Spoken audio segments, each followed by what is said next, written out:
सागर खंडरे की अगर बात की जाए तो सर आपने ये कहा था कि उनके एफिडेविट को लेकर आपने प्रश्न उठाए थे।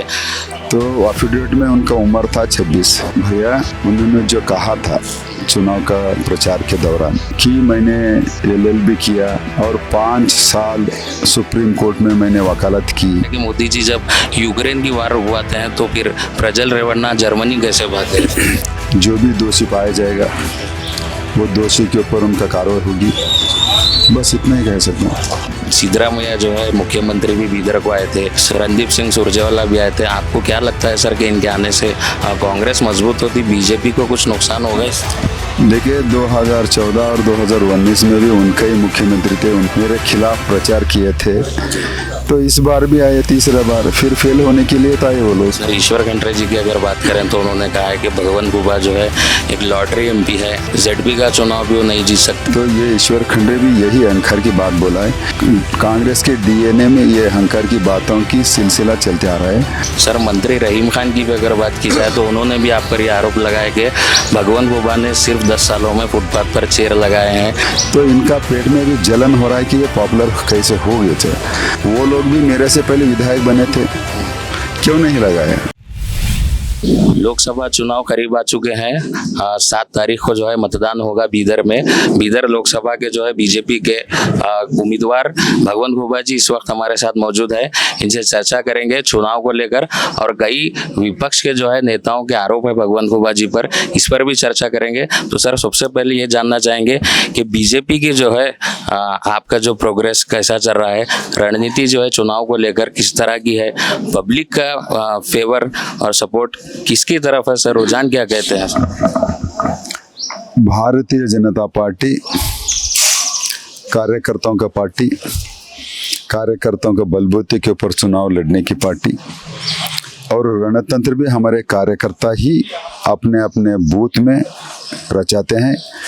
तो पिछले 45 दिन से लगातार जो मेरा प्रवास हुआ है, कम से कम 3 बार मेरा पूर्ण क्षेत्र के अंदर प्रवास हुआ है। प्रवास के दौरान मेरे कार्यकर्ताओं का हौसला, नेताओं का एकजुट का प्रदर्शन और मतदाताओं का मोदी के प्रतीक, भारतीय जनता के प्रतीक प्रेम, ये तीनों का समन्वय से भारतीय जनता पार्टी इस बार बीदर लोकसभा में 3 लाख से ज्यादा मतों से विजयी होगी। सिद्धरामैया जो है मुख्यमंत्री भी बीदर को आए थे, रणदीप सिंह सुरजेवाला भी आए थे। आपको क्या लगता है सर कि इनके आने से कांग्रेस मजबूत होती, बीजेपी को कुछ नुकसान होगा इससे? देखिए 2014 और 2019 में भी उनके ही मुख्यमंत्री थे, उनका ही मंत्रिमंडल था, सारे के सारे दोनों चुनाव में आकर के मेरे खिलाफ प्रचार किए थे।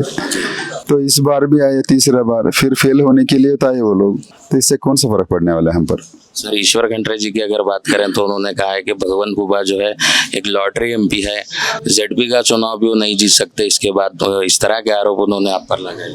जो ये बात जो है ये कांग्रेसी वालों का अहंकार की बात है, और वो कांग्रेस के DNA में ये अहंकार की बातों की सिलसिला चलते आ रहा है।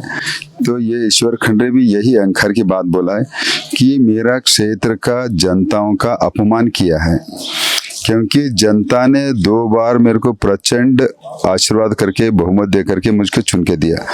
तो उन पर ये उंगली उठाना ईश्वर खंडरे यानी मतदाताओं का अपमान करना, ये ठीक नहीं है।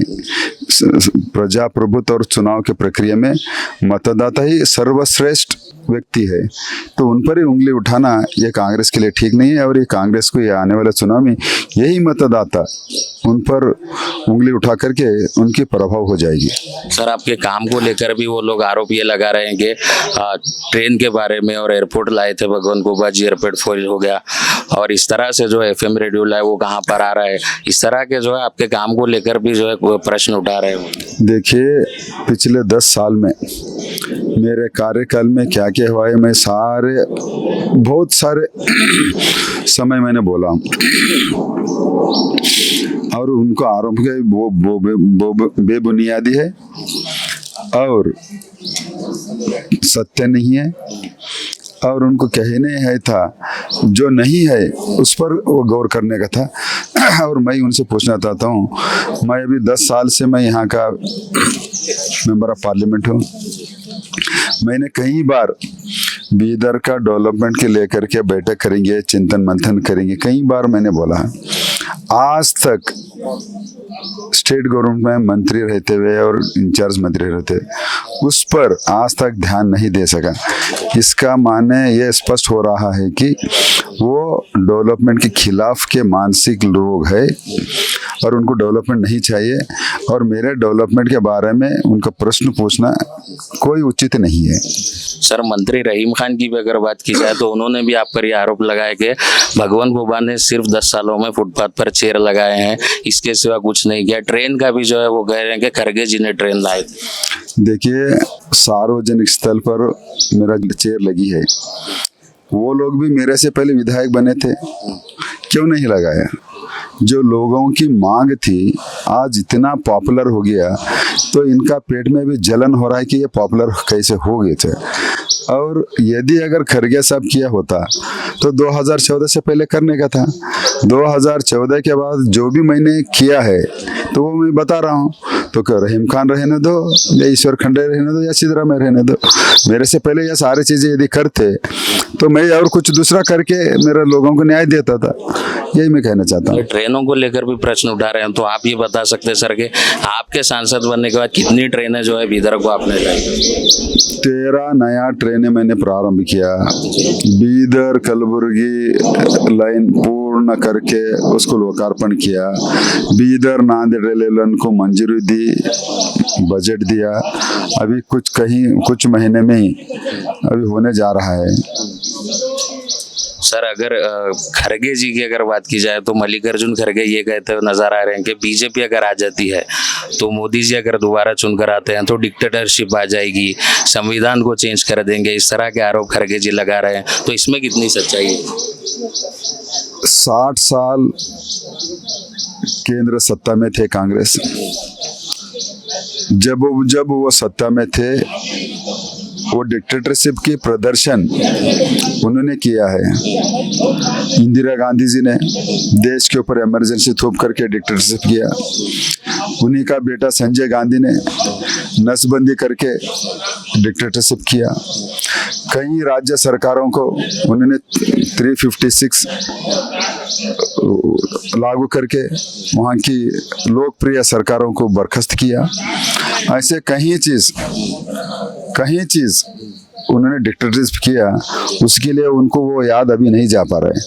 तो नरेंद्र भाई मोदी जी तो प्रजाप्रभुत्व का व्यवस्था में, संविधान के दायरे में जो लोगों को, किसान हो, गरीब हो, महिला हो, युवा हो, उनको न्याय देने का काम मोदी जी ने कर रहे। इसी के लिए मोदी जी केवल भारतीय जनता पार्टी का नेता नहीं बल्कि भारतवर्ष का प्रधानमंत्री नहीं, अभी विश्व स्तर का नेता बन चुके हैं। इसी के लिए सागर खंडरे की अगर बात की जाए तो सर, आपने कहा था कि उनके एफिडेविट को लेकर आपने प्रश्न उठाए थे, तो उन्होंने उनकी वकील की डिग्री को लेकर भी आपने सवाल उठाए थे सर। भैया, उन्होंने जो कहा था चुनाव का प्रचार के दौरान कि मैंने LLB किया और 5 साल सुप्रीम कोर्ट में मैंने वकालत की, तो एफिडेविट में उनका उम्र था 26। उन्होंने पास हुआ है 21-22 में, और उन्होंने सुप्रीम कोर्ट और हाई कोर्ट में जो प्रैक्टिस करने के लिए जो परीक्षा देने की थी उन्होंने अभी तक पास नहीं किया।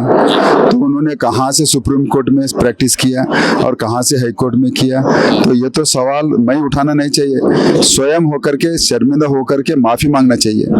तो वही जो उन्होंने कहा था वही मैंने उठाया। सर, एक लास्ट सवाल है आपसे। अभी जो प्रज्वल रेवन्ना का जो स्कैम का ये जो स्कैंडल का जो ये वीडियो लीक हुआ है सर, उसमें जो है मोदी जी को टारगेट किया जा रहा है कि उन्होंने उनके लिए वोट मांगे, तो और वो जर्मनी को भाग गए सर। तो ये भी कहा जा रहा है कि मोदी जी जब यूक्रेन की वार रुकवाते हैं तो फिर प्रज्वल रेवन्ना जर्मनी कैसे भाग गए? देखिए, जमीन की कानून है, कानून अपना काम करेगी। जो भी दोषी पाया जाएगा वो दोषी के ऊपर उनका कार्रवाई होगी। बस इतना ही कह सकता हूँ। बहुत बहुत धन्यवाद सर हमसे बात करने के लिए। तो ये थे सांसद भगवंत खुबा जी। पिछले 2 वर्षों से, 2 शतक से ये जो है 10 वर्षों से बीदर के सांसद है भगवंत खुबा जी।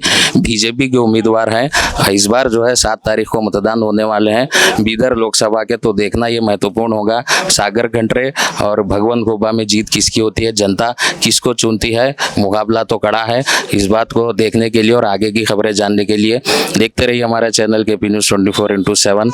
मैं असलम खान, कैमरामैन पप्पू राज के साथ। धन्यवाद।